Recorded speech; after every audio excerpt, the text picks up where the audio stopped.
Welcome to another fun-filled episode of Black Opinions Matter, motherfucker. My name is Amin Hassan. I'm joined as always by Black Tray. We are riding solo today, Trey, because Jerv is outside. Jerv's being a dad. Shouts to him. DMP dad. We love black fathers. We love all Yes. fathers, but definitely Yeah, black fathers. yes, we get too much of a bad rap, us black fathers. So every time a black father does something good, we gotta have a parade and shit. So shout out to Jerv for being super dad. I know my kids are like, yeah, when are we going to fucking an amusement park? I'm like, shut up. Daddy's in Vegas gambling and chasing whores. This is how we pay for your trips. Yeah, You exactly. understand? Let daddy do what he need to do. Yeah, you like that house with a pool? Okay, all right. Mhm. Great show as always for you. We will be reviewing another new episode of Flatbush Misdemeanors, including I want to talk about etiquette at a funeral. Uh, we'll talk about P Valley, which I've decided should be called Penis Valley. Just go ahead and I know it's officially Pussy Valley. No, it's Penis Valley now. That P can stand for anything. Yep. It can be shout, powerific too. shout out to OPP. We also had the question of what would it take for you to fight at an Erykah Badu concert? I'm at Summer League. I'm in Vegas right now for Summer League. Trey just covered the WNBA All-Star game. We'll talk about all that stuff. But first, www.patreon.com/countthedings. That's where you go to get all the extra content, the aforementioned overflow, where we're reviewing Westworld. And now, let me just say, we're going to review the new documentary series on Showtime, Supreme Team. It's executive produced by Nas. It's about Queens get the money, long time no cash. All the old stories of the hustlers from Queens is on this show, this documentary, excuse me. So we're gonna be reviewing that along with Westworld for the next few weeks. Definitely, you want to be checking out Overflow. You want to also be checking out the watch-alongs, where we're watching movies together. We're doing all types of stuff there. Me, Zach, Harper, Anthony Mays. If you love Cinephobe and you miss the Cinephobe special editions, now we do something called Rewatchingtons, where we're rewatching movies that we did on Cinephobe. And you can interact with us. You can make jokes real time, whatever it is, man. So make sure you are a Patreon. You're getting all that extra stuff plus so much more. Trey, you have something weird that happened to you this week.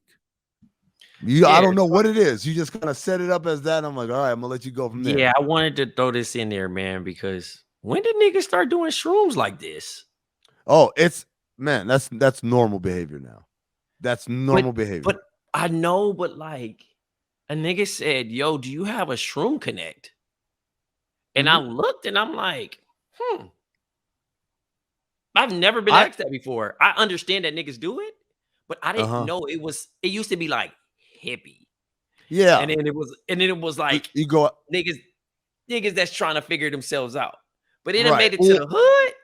Or hippie, or niggas are trying to figure themselves out, or I'm going to Coachella, or I'm going, like, there's a special event and like, well, they do that. Drug. Yes, they do that at these types of events. So I'm going, when in Rome, do as the Romans do.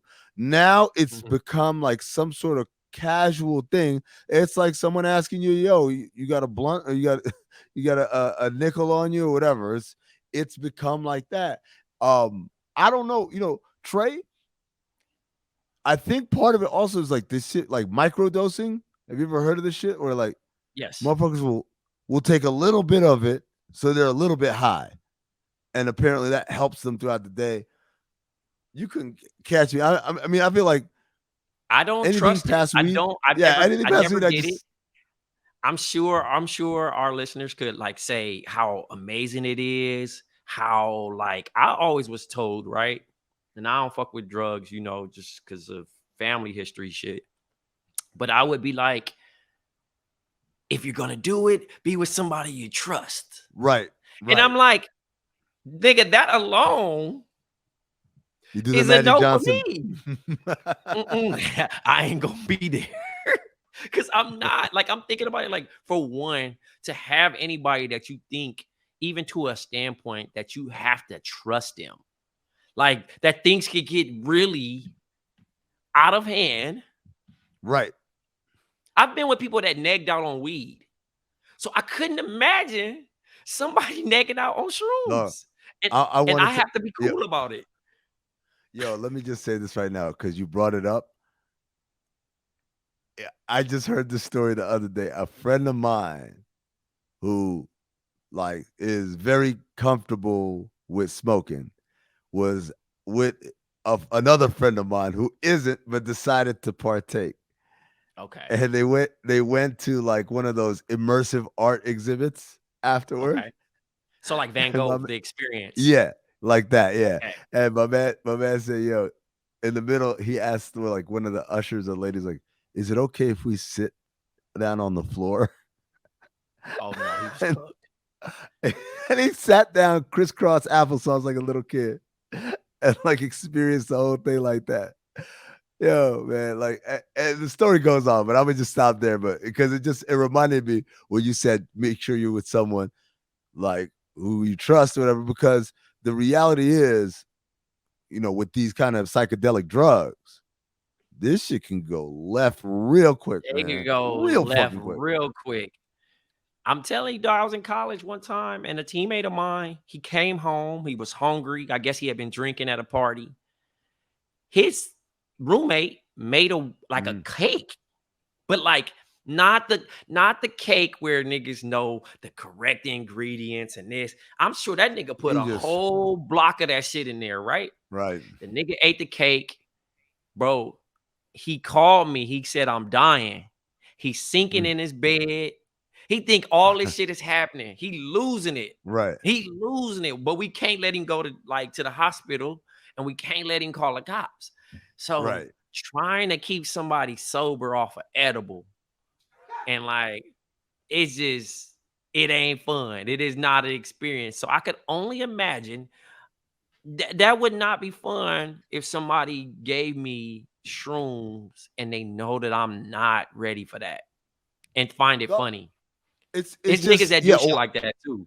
no, that's real foul. Like, that's not it's never funny. Like the whole like secretly get like the shit that happened Yeah. in Snowfall at Yeah.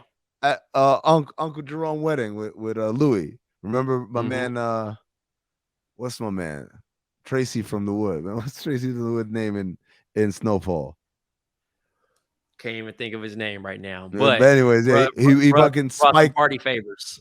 Yeah, brought the party favors, whatever. That's just not cool, man. Like this, there's nothing funny about it because you don't know how people are gonna react. But the whole thing is like Mhm. about this. Like I had, and obviously it's not like mushrooms, but like my cousin and two of my friends did acid, and the two friends are brothers, and the one ended up stabbing the other, and so they had to go to the hospital, and they're What? on. Yeah, man. They took the train to the hospital, and on the train, they were like, yo, they had like, how on train and subway, sometimes they'll buy out the whole subway with ads. So Mhm. this subway like was bought out by ads to the Bronx Zoo. And motherfucker would look at Wow. the picture, said the gorilla start talking to him, like, how could you do this? Da da da. And motherfuckers wilding out. They got to the Oh hospital, my and like the ER was crazy. And in front of him in the ER, there was a dude, a gunshot wound to the head.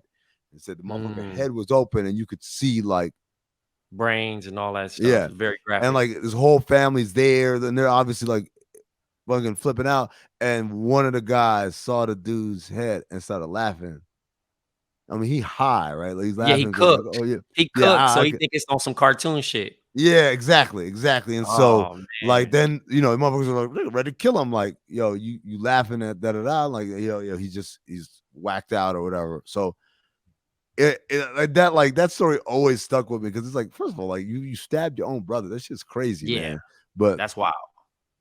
yeah, man, it's like uh, this is where we're at now, Trey.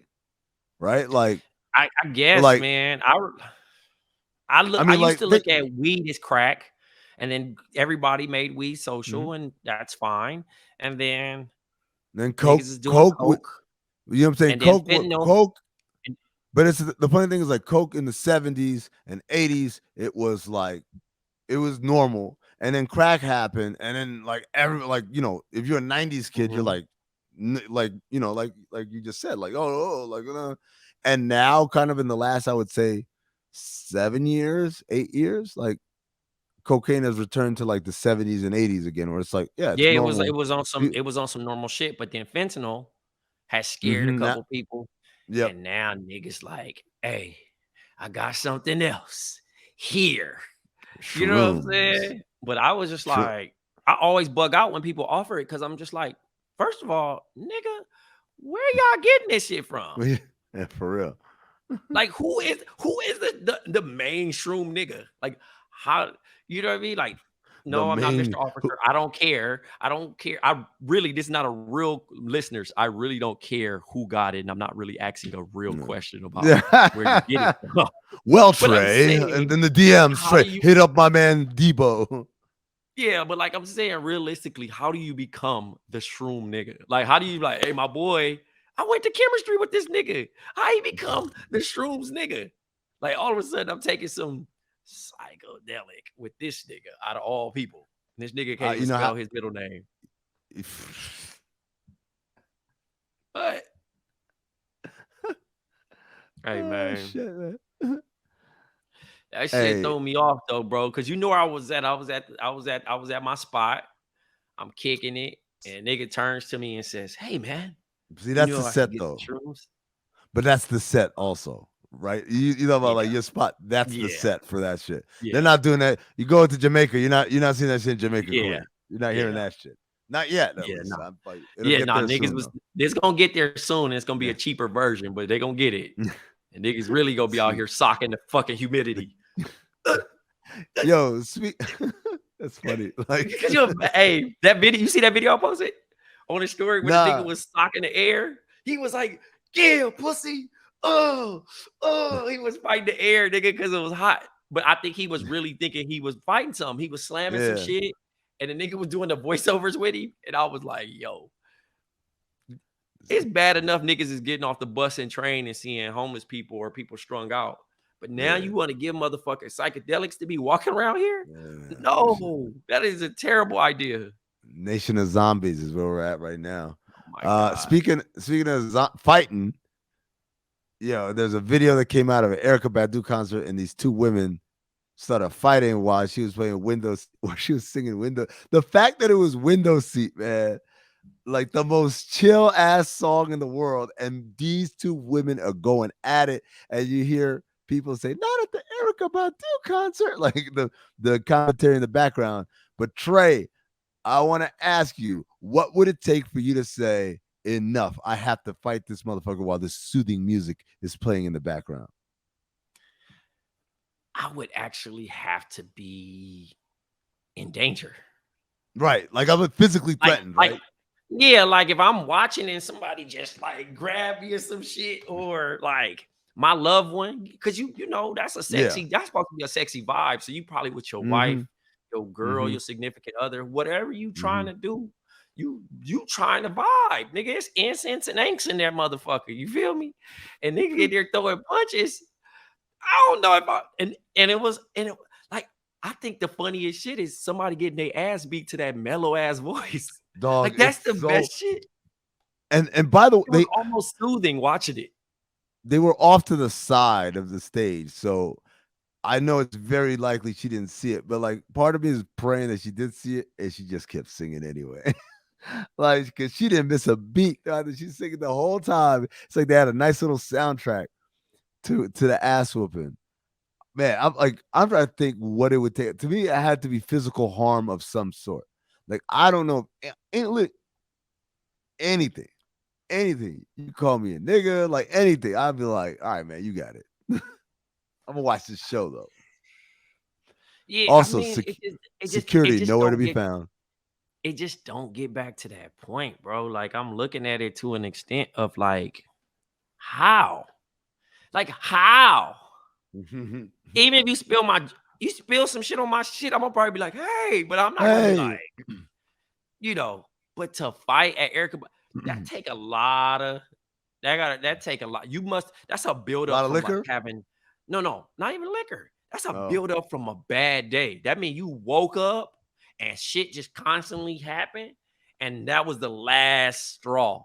Like that was like, all right, niggas got me fucked up today. Murphy's Law, karma. What niggas say? Mercury in retrograde, whatever the fuck excuse niggas be trying to use at this motherfucking point. Shrooms. That's what niggas is using on that. Shrooms, nigga. Somebody hair touched me. I don't know what the fuck happened, but to be fighting off of that, nah, that's supposed to be peaceful Zen vibes. I don't know how you get that off. That's crazy though.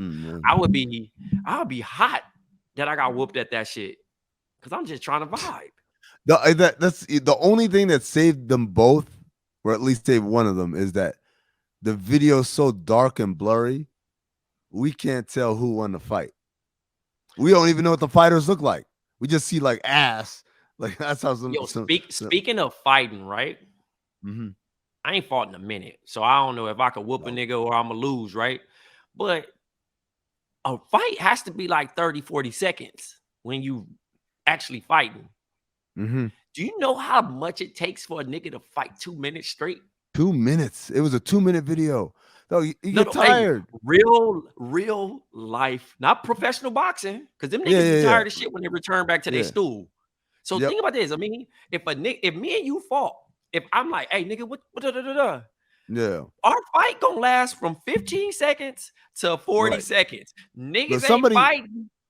Typically, when you see people fight in the street, within 15 to 40 seconds, somebody catches somebody else with one and gets staggered, and then you get the scoop slam and then get on top and rapid punch. Or you get the breath. You get the breath from wrestling because the nigga tired. He did all this. And nigga like. Right. And that's when you see niggas doing all this and they talking because they really talking, catching their breath. Just catching their breath. Absolutely. Come on, but like fighting a nigga 2 minutes straight, I'm just thinking of like how disciplined you have to be. Like if a nigga fights you for 2 minutes, he trying to kill you. I'm convinced. Yeah, but that's the other thing is like it's adrenaline, right? Like it's the adrenaline of that fight or flight of like, yo, if I don't win this fight, I'm gonna die. So I'm fighting for my life, and that's usually what happens. What keeps that shit rolling like that. Yeah, fucking crazy, man. Yo, Trey, I want to ask you something. I want to change subjects here. I want to ask you something. You just watched the WNBA All-Star game that was in Chicago.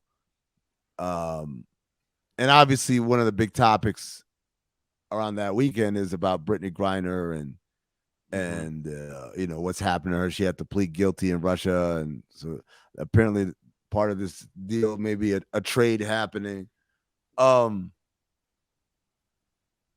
Like if you had a family member that was in prison and like we could free that family member, but in return, somebody really terrible gets to go free as well. How would you feel about that?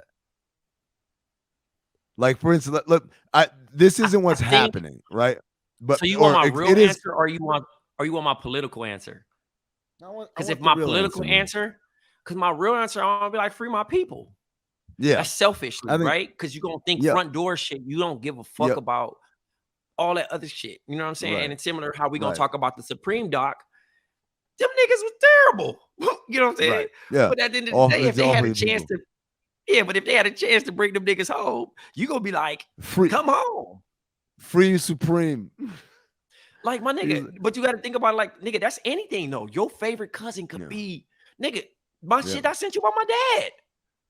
Yo, did we talk about that last week? No, we did not talk about that. I just sent it.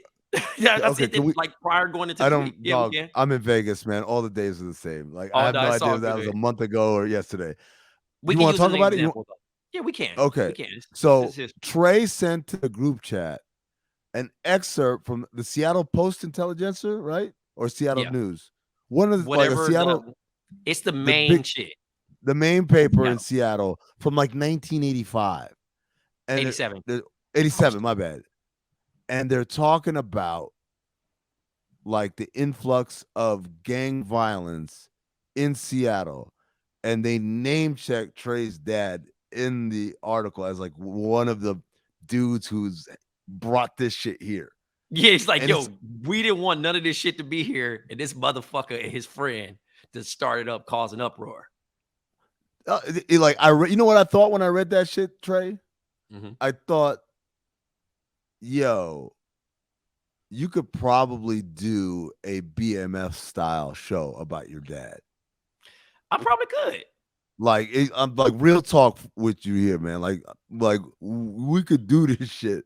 Yeah. Like pitch it, get it sold, have like write it out, get like big name people attached to that shit. Because I think it's a really, really wild story, man. Like how this shit moved up the coast up until these other places and stuff. And so, but yeah, you were making the point about like, because I mean, like at the end of the day, right? I know what my dad did. There's nothing you can hide. All this other shit. If he was to happen to stick, that's the crazy shit about it. He did all that shit and never went to jail. He was getting out. Like niggas like, oh, he ain't from here. He from California. We gonna release him. I think releasing him is the best fucking idea and get his ass up out of here because he causing too much trouble. He 20 years old. Them niggas was doing so much at 20. Right. That was 19 years old. I won't lie. That was the other shit that shocked the hell out of me. That like your dad was that young, but like already that advanced. Dog, like, they were doing it wasn't shit. Yeah. By the time he was 27, he was wearing 2 pair of clothes. Like, do something, take it off, and be walking around like nothing happened. And it's like, nigga, I would hear these stories like, bro, who the fuck was this dude? You know what I'm saying? Because that's fucking crazy to me to be that prepared. Like I'm like thinking when he got dressed that morning, he knew. Yeah, it's just like, all right, I'm about to go do some shit. Chances are I'm gonna have to do some shit today. I'm gonna see somebody, I'm gonna do some shit.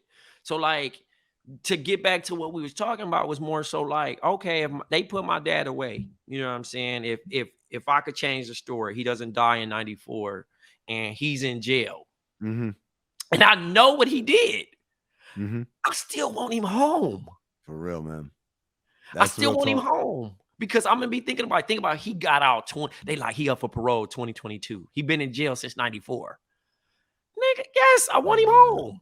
Yeah, man. But niggas like he did this to the world. He brought gangs to fucking Seattle. I'm like, I don't care. So in Brittany Griner's situation, her mom, whether it's hash oil, all this other shit, but guilty or not, I want her home.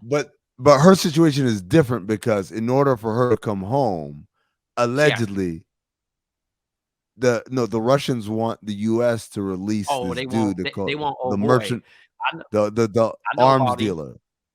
You know what I'm saying? And that's a crazy trade though, because you get him home. Yeah, he might start up some whole other shit with us, like whole other shit. And niggas ain't thinking about that. We just want BG to the crib. We want our people home, man. That's some real shit, man.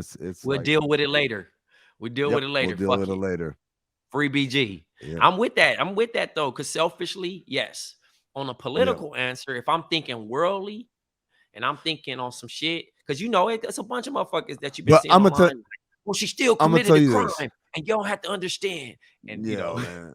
I mean, like, but my thing is this: like, if it was. Stop bringing LeBron in it too, by the way. No. Yeah, people been bringing up LeBron. I'm like, LeBron, y'all talking about LeBron. If it was a blonde white woman, if it was like, what was the girl that disappeared in Cancun? That they was crying, name, but yeah. But you know what I'm talking about. Yeah, I know exactly what you're talking about. If it was someone like that, would we be like, well, them speed the brakes? Like, no, they would niggas not had that motherfucking speed. They would have that speedboat with the flag. That shit be Team 6. The water rebound, nigga. Ladies and gentlemen, we got them. That shit would happen. They would have came. Osama. What's the shit called? Zero Dark 30. Niggas would have been doing all that shit to get her to the crib. She would have been home before Corden came on TV. Oh God. Oh man. Nigga, she wouldn't even reach trial. We would have got him to the crib. Nah, man. Niggas over here trying to teach BG a lesson over hash oil, man. Bring her to the crib, bro. Quit fucking playing. That's the thing. But it is upsetting that people talk about LeBron. Like, why are you going to LeBron? Why? Like, it's just people don't get it. It went man. deeper than that. It went for like, pay equity. Like, you know what I mean? Like, well, she wouldn't even be there. She wouldn't even be there. They didn't have to play overseas. And I'm like, huh? Yeah, like, you know how long they've been playing overseas? They've been playing overseas for like, bro, 25 some years, probably 30. No more. There was no WNBA, Trey. They were playing the WNBA started in '96, so they was playing. Yeah, Swoops and them and Shell Miller. They playing over there, man. But what's crazy is, on the political side, the Russia USA hoops pipeline is done after this. All that is cooked. Niggas going straight to Turkey to hoop. Niggas going straight to China to hoop. Ain't no St. Petersburg. Ain't nothing. Nope. Niggas is not going over there no more. Spartak Moscow. No Trajan Langdon. Trajan Langdon gonna have all the records over there. Niggas ain't never touching his shit. No, it was not Trajan Langdon. What's the little point guard dude? A little black ass point guard, man. You remember him? Hold on, man. I'm trying to think, man. J.R. Holden. You remember J.R. Holden, man? I ain't heard that name in hella long. Little ball head. Yeah, man. J.R. Holden. He went to Bucknell. He undrafted in 1998, and then he just went straight to Russia. And he played Russia for so long that they ended up yo, you should be on the national team, bro. By the way, it was him. And you remember who's on the women's national team? Oh, Becky Hammond. Man, get Becky Hammond ass on the phone. Yeah. Get Becky Hammond ass on the phone. Man, Becky, man, got to get her to the crib. Man, call the homies, man. Becky got to get on the horn. Becky got to get on the horn and hit the homies. Becky Hammond, head coach. Oh, hold on for a second. Oh, like 1:30? Okay. Awesome, thank you. Room service. They don't have since you was interrupted, man. Tell me what's the climate in Vegas right now. I ain't been to Summer League in roughly almost 4 years, 3.5 years at that. What's going on in Vegas, bro? So literally the climate is hot as fuck, right? We're having like a huge heat wave. You went from hot to hot. No, I went from hot to slightly less hot, but it's like the problem is this week in this part of the world, we're having a huge heat wave. So in Arizona, the highs are like 113 this week. So that means here in Vegas, it's like 110. And like that's usually it's like 104, 105 out here. 110. We about to see some people really start bitching about the heat out here. But it's cool, man. It's back. Vegas, Summer League's back. I went last year and I told people it felt like Summer League from like 2009 before it really blew up. And then like this sun is like we back to normal, bro. Thomas and Mack Center full. Cox Pavilion got lines, like when you go in the concourse, there's a line of people to get in because the gym is full, all that shit. We back to normal. And it's cool seeing everybody out here and everybody chilling. LeBron came out, Dame Lillard came out, Trae Young came out. Who else? Tyler Hero. And this as of this recording, this is just day 3 or excuse me, like day 3.5 or whatever. So it's cool to see again everybody supporting once again and everybody's happy, man. Like that's what I love about Summer League. Everybody's happy this time of year because everyone feel like, oh, we did some shit. Oh, can't wait to see y'all see what we did or da da da da. Like everyone's no one's worried about their job. It's low-key better than All-Star Weekend. It's way better. It's way better. Because they cater to the fans, they cater to the active players, they cater to the retired players. It's a good time to just have everybody in one space versus and the weather's amazing. Like you could go and Trey, it's Vegas. There's just 8 million shits to do every night. Restaurants, parties, all you need is pool parties. All you need is 3 nights tops. Yeah, Vegas, 3 nights tops. You don't have to do the 10 days. I get it, evaluation period. But those first 2 games, that's the rookies gonna play, and then now you're gonna see who's gonna get invited to the camp and stuff like that. They're already shutting the guys down and all these other things. But I get it. Yeah. So this is funny. I actually have yet to be at a Summer League event yet, like one of them after hours events. Tonight might be one, so I'm gonna go to. But I haven't. So far, all I've done is go out, get messed up, gamble, and yesterday though, me and Zach went to Cirque du Soleil show for Mad Apple because our homie Brad Williams is a comedian and he's in the show. That's a mushroom day. Yes, it is. That would be a mushroom day for sure. Because I was drunk and it was like kind of like pretty intense. So and I was like, damn. Hey, are you sure y'all everything cool? Because like they got the acrobats and the trapeze and they throw the motherfucker in the air. This one dude is blindfolded. He throws the girl in the air and then catches her while he's blindfolded. So it's crazy shit. And then my guy Brad came out and fucking killed it, man. It's hilarious. It's just a great show, man. So shout out to Vegas, shout out to Summer League.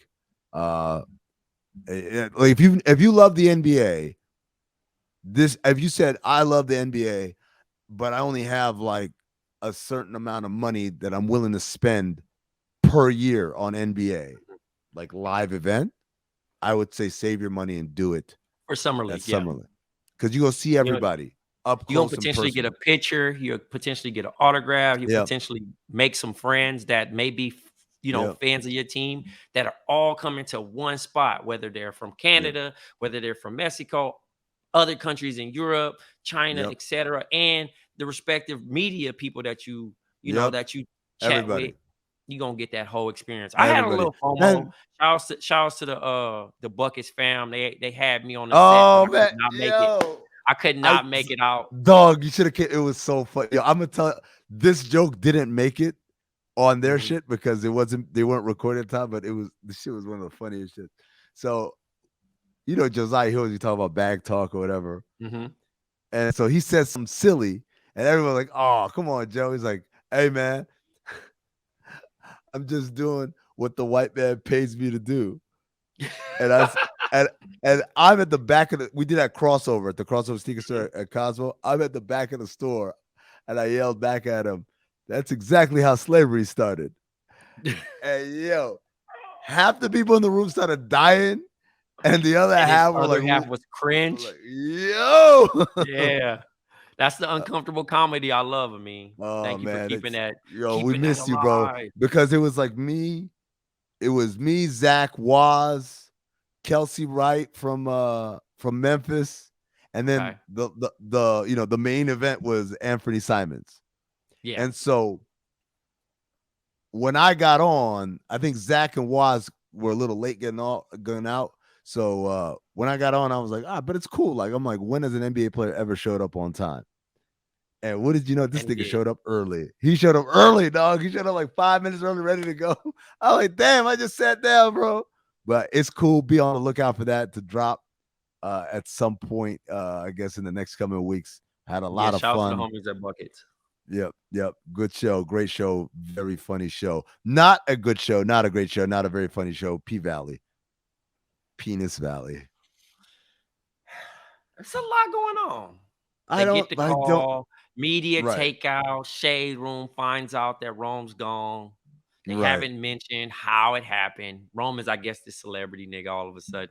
Who knew that he was that popular? I mean, I knew that he could change worlds and shit like that, but the fact that this nigga done made the blog sites, his death, right? And it's undisclosed, but my man Wody confirms that he OD'd and how he makes things happen. But why murder ain't charging his phone? Nigga phone keep dying or cutting off every fucking time he trying to do some shit. Dog, the scene in the beginning where it's a bunch of people dressed in Gucci dancing in a parking lot, and then the car pull up, and then he throw the keys to Teak, and Teak is like, "Oh my god, I got a car!" I thought it was a dream, bro. I kept waiting for him to wake up, like, and I was like, "That wasn't a dream. That shit actually happened." So it led me to several questions. Question number one: when did they kiss and make up? Who, him and old boy? Yeah, when did that happen? So I think they just over time they just kind of like let it brew, but like they just went from they just went from like a couple of days and passed. They came back to the crib and now we partying.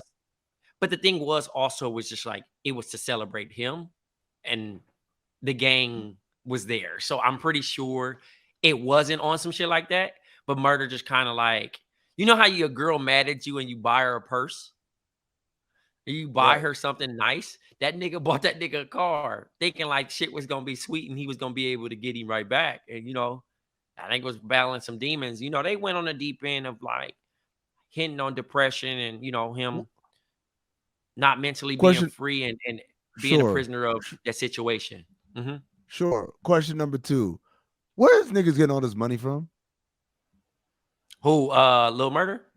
Yeah, is he still selling? Because we never see him selling. I mean, I guess he allegedly was, getting that independent money, that indie money. But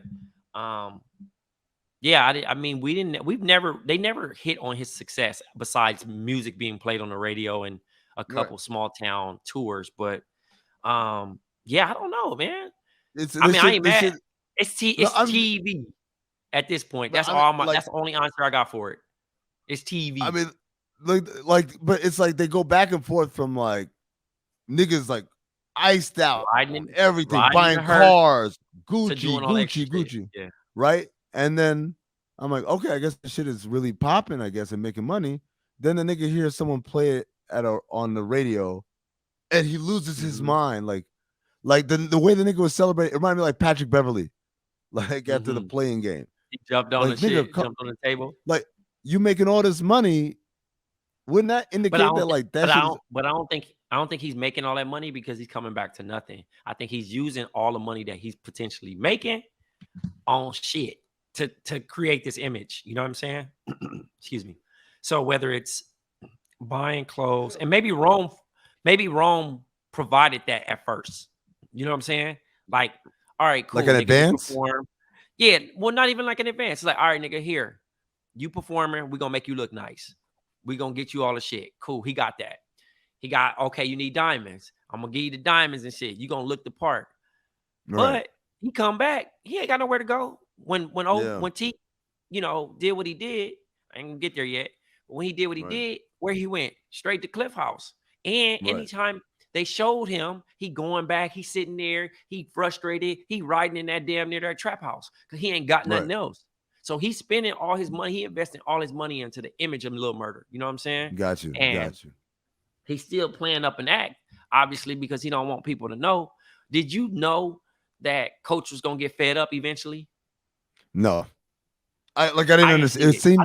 It seemed like such a fucking weird, like he's fucking the one, and then this one's rubbing her clit or whatever while he's smashing, and they like as a dude. I mean, for me, I would have been like, fuck yeah, like let me start pull my dick out of this one and put it in the other one, and like I would have just like it would have been like straight up like a porn orgy. This nigga said, "What are you doing? The betrayal." I'm like, what are you talking about? I mean, to be fair, everybody ain't gonna keep it player. Everybody ain't gonna respond how it is. Dog, that was a form. That's a form of ego. But that's another thing. If you look at it like you having sex and your girl like go grab the dildo to help. I mean, not the dildo, the fucking vibrator to help. Enhance this fucking situation. And nigga like, no. You know what I'm saying? It's some niggas that be, no, hell no. You know what I'm saying? It's like, nigga, that's your teammate. So in this situation, he just reacted so weird because he lost power. And I think that was his thing. Because, he in it, he cool. And they putting the camera on him.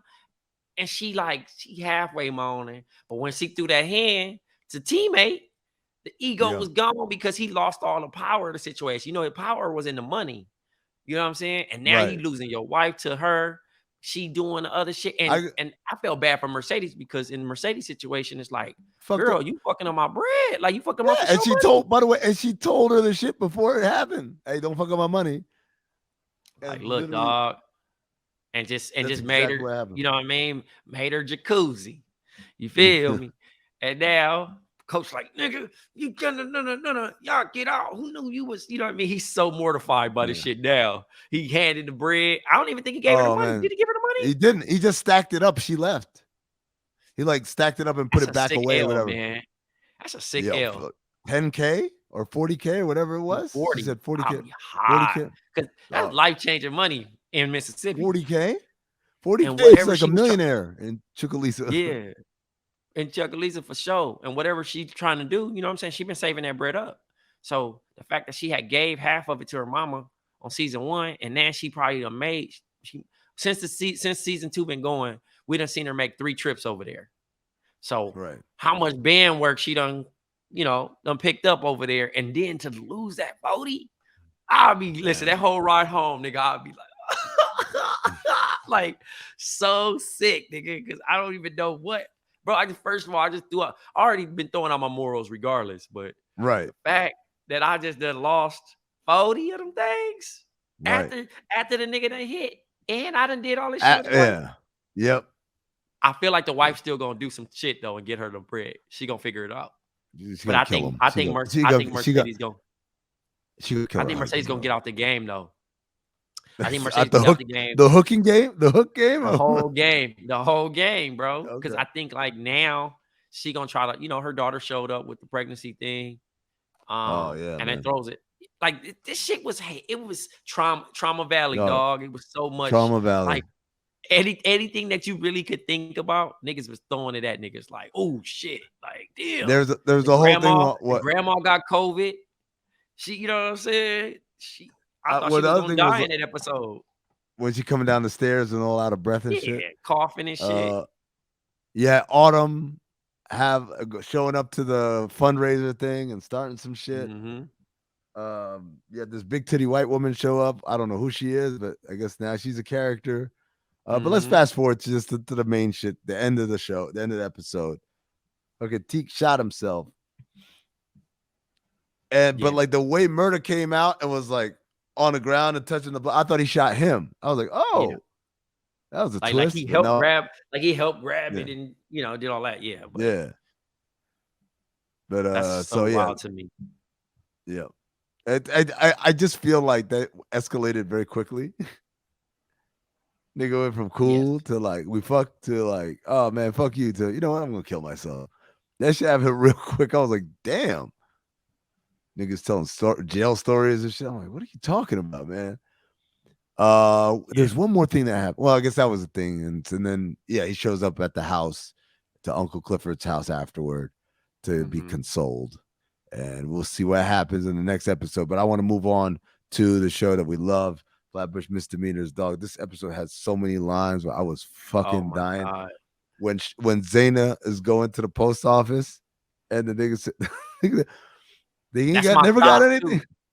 That's my stop too. The nigga said to Kosciuszko. Yeah, nigga. Yeah. I'm like, oh shit. But what's crazy is I know he ain't talking about my post office, but I got some old tweets on my other shit right when I first moved to New York.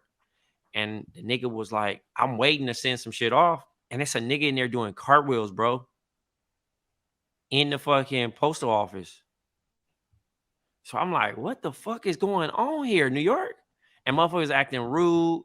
They definitely didn't have any more tape, and they didn't have no fucking boxes. So it was accuracy to that shit.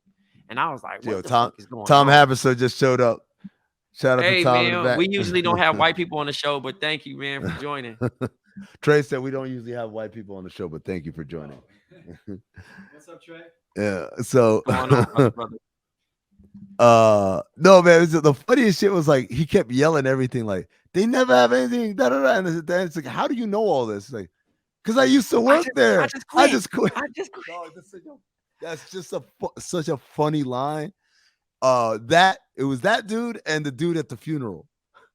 So I got it. I was texting Dan throughout this shit, right? And the guy is named Omar Thompson. He's from Harlem, a local comic. And I was like, yo, that nigga's the funniest. He stole the show on that. When he said, like, yo, was the last time I saw you when I threw your shoes in the Hudson? It's like, yeah, I remember that. How did I forget that? It's like, yeah, man, my bad. I thought I could really make it to Jersey.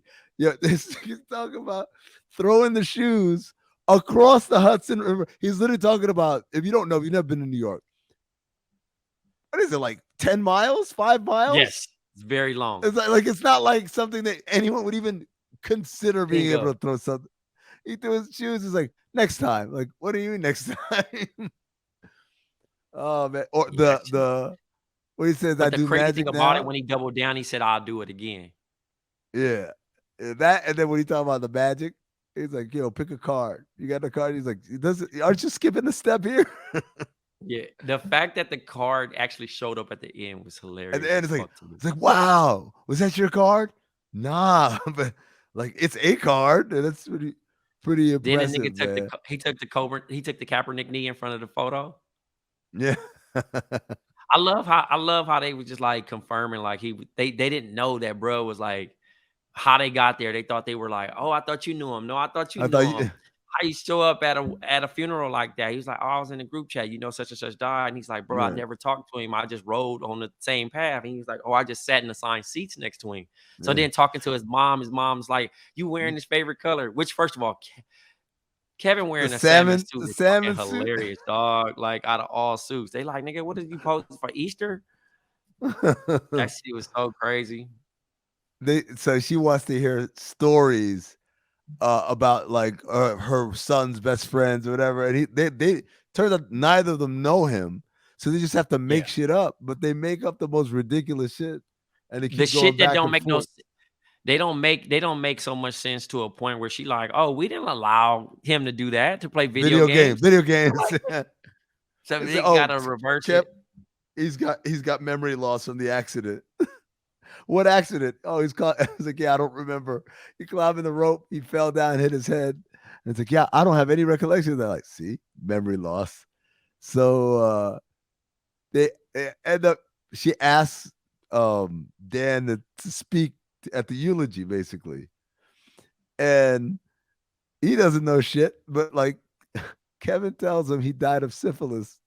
So this dude goes up and tells like a whole eulogy about, because Dan does the sex ed class. So he just starts doing syphilis facts. And everybody's like the shocked look on their face.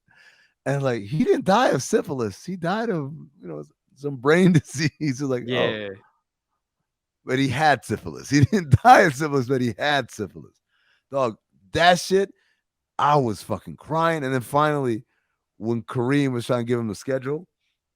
Oh, yeah. And it's like, yo, together. It says, I just find it would be better, for a part. It's like, Saturday is the busiest day for a bike shop.